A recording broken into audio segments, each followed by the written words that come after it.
Hello friends, let us now learn some important points about the plasma cell dyscrasias.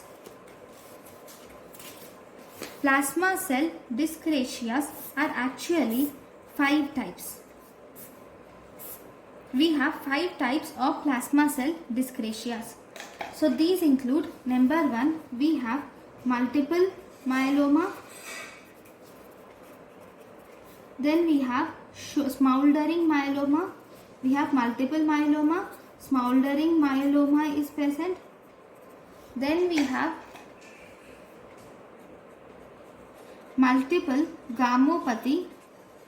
We have multiple gammopathy of unknown significance. We have multiple gammopathy of unknown significance. Then we have the next type, which is plasma cell leukemia. Plasma cell leukemia and Waldenstrom macroglobulinemia. We have Waldenstrom macroglobulinemia are seen. So these all, if you see, multiple myeloma, smoldering myeloma, multiple gammopathy of unknown significance and plasma cell leukemia, all these shows increase in immunoglobulins and light chains.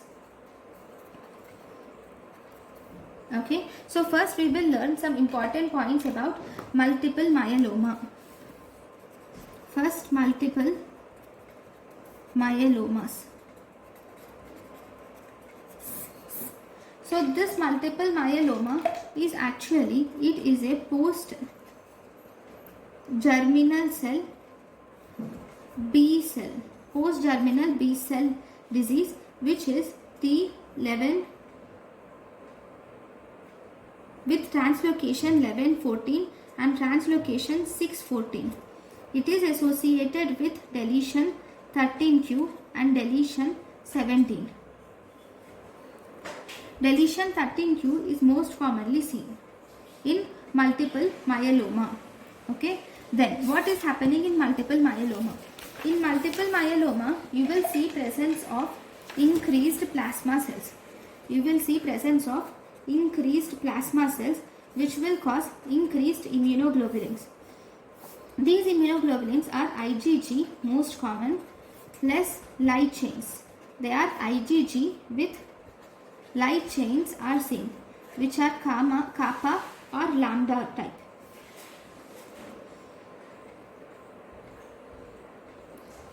So these light chains, when they reach the kidney, they will deposit as AL amyloid, number 1, and they form myeloma kidney. And this will excrete the light chains in urine, which are called as benzosome proteins, are excreted in the urine.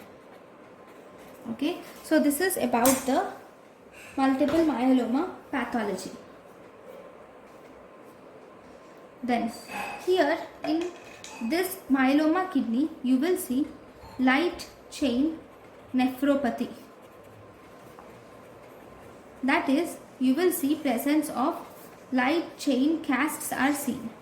Light chain casts are seen here. Then if you see next, you have a test called as heat coagulation test. Now in heat coagulation test, you will take the serum and you will heat it. Once you heat it, you will see formation of coagulum. This coagulum contains lots of proteins. This coagulum is actually, it is formed at 50 degrees Celsius and it is dissolved at 100 degrees Celsius. It is formed at 50 degrees Celsius and dissolved at 100 degrees Celsius. Okay. Now, because here there is increased plasma cells, these will produce MIP alpha, which will activate rank L ligand which will again activate nuclear factor kappa B pathway, and thus it will cause bone resorption by osteoclasts. It will cause bone resorption by osteoclasts. That is, there will be formation of lytic bone lesion, which will increase the formation of serum calcium. Because of lysis, the calcium will lose from the bone and it increases serum calcium levels. And these and also the bone marrow stroma will produce increased interleukin 6, and this increased interleukin 6 will activate the plasma cell proliferation. So what are the conditions with increased interleukin 6? Interleukin 6 is increased in multiple myeloma. It is increased in amyloid also. Okay. And one more thing is, these plasma cells also cause increased Dickoff protein, which will block osteoblasts. It will block osteoblasts. In multiple myeloma, the ALP level will be normal. Okay. So if you see,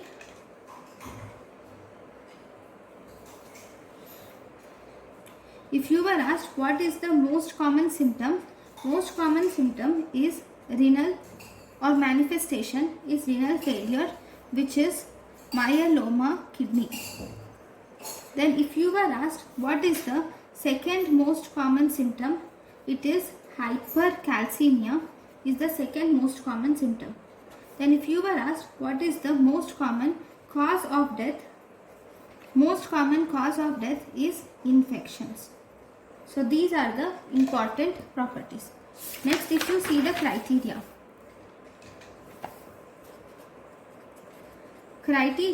are, first, here in criteria, the plasma cells are more than 10% and the N spike immunoglobulin will be more than 3 gram per deciliter, and it has Crab lesions. What are Crab lesions? Crab lesions are increased calcium. There will be renal insufficiency with anemia and bony lesions, bony lytic lesions. So these are Crab's lesions which are seen.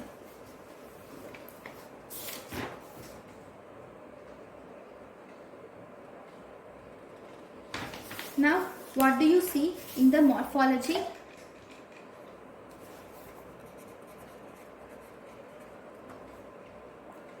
In the morphology, in the RBC, you will see presence of Rolex formation. Rolex formation is seen in the RBC. The RBC form a chain-like or clumps are seen, which are called as Rolex formation.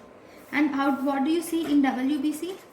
In WBC, you will see formation of plasma cells. There will be plasma cells. There will be Russell's bodies. Okay, first I will draw each of them.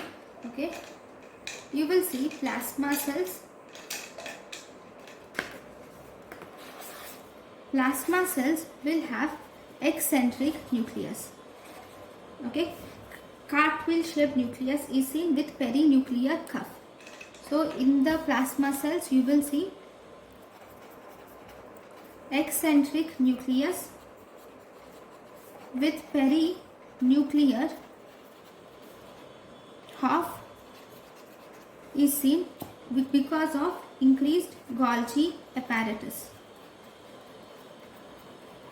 Here the nucleus of this will be cartwheel shaped. You can't see it on light microscopy, but on electron microscopy you can see cartwheel nucleus. Okay. Next we have the next cells which you see is presence of intracytoplasmic inclusions are seen, which are Russell bodies, inclusions of immunoglobulins. So these look something like this. And here you will see the inclusions in the cytoplasm, which is Russell's bodies. Then you have intranuclear inclusions are also seen. Intranuclear inclusions are seen, which are called as Dutcher bodies, which are seen in Dutcher body. Okay, intranuclear inclusions are seen in Dutcher body. So if this is the plasma cell and this is the nucleus, now the inclusions are present in the nucleus. So these are the intranuclear inclusions which you can see, which are Dutcher bodies. Then we also have one more cell which is called as Mott cell. Mott cell looks something like this. Mott cell or mulberry cell with lots of these. Okay, it is Mott cell or mulberry cell. Okay, so these are the important cells which you see, and you will also see one more cell which is called as flame cell. Flame cell, you will see something like this. Here you will see the bodies. Okay, so this is flame cell. This flame cell is actually associated with IgA multiple myeloma.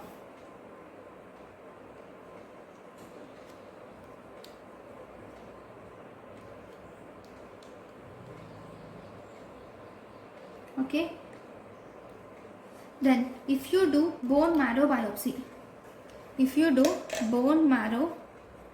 biopsy, in this you will see presence of sheets of plasma cells will be seen in bone marrow biopsy. Okay, then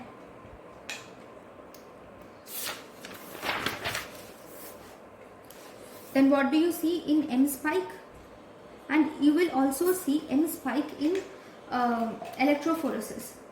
If you do plasma electrophoresis of urine or serum, you will see presence of this M spike.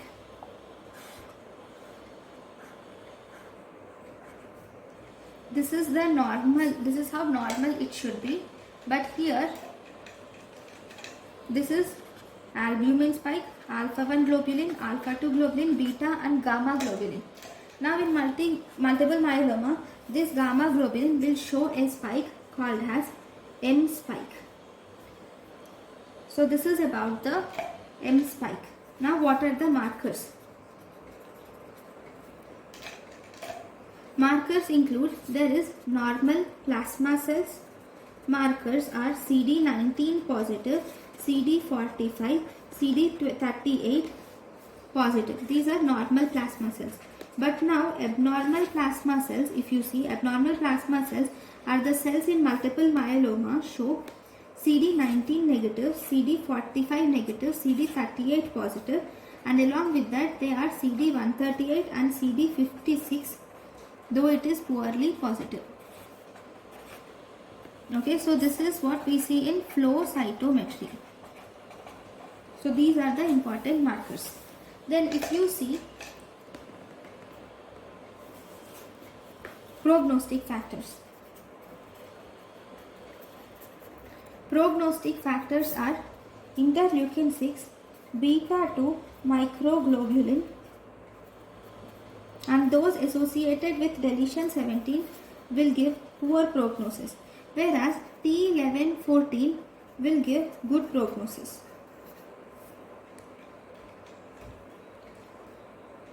And also hyperviscosity. If there is hyperviscosity or IgA, it is associated with poor prognosis. Okay, so these are the prognostic factors of multiple myeloma. Now, one important thing is about the differentiation in the criteria. So if you see, let us differentiate about with multiple myeloma, differentiating with plasmacytoma,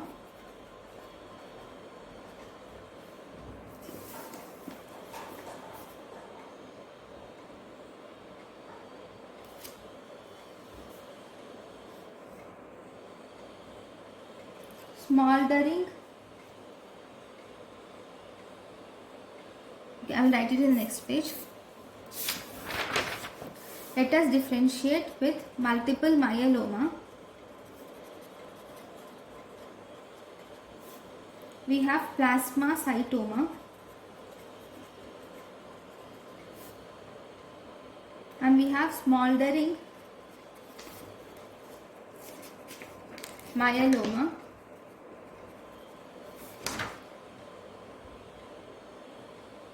And then we have multiple gammopathy of unknown significance. So these are the main diseases. Okay. First, plasma cells. Plasma cells in multiple myeloma is more than 10%, and if you see M spike or IgG will be more than 3 gram per deciliter, and there will be Crab lesions, that is calcium increased, renal insufficiency, okay, there will be anemia, and there will be bony lytic lesions. Bony lytic lesions. So these are seen. And in plasmacytoma, if you see, there will be the plasma cells will be less than 10%. In the bone marrow, the plasma cells will be less than 10%. These are bone marrow plasma cells, right? They will be less than 10%. And M spike will be more than 3 gram per deciliter, and all these lesions are present. Then we call it as plasmacytoma. Then we have smoldering myeloma. In smoldering myeloma, if you see, the plasma cells are more than 10%. There is M spike more than 3 gram per deciliter, but these Crab lesions are not present in smoldering myeloma. Then if you see multiple gammopathy of unknown significance, here the plasma cells are less than 10% and M spike is less than 3 gram per deciliter, and there are no Crab lesions. So these are the important points about the differentiating points. Okay. Then the next important thing, the next important plasma cell lesion we will see in the next class. Thank you for watching.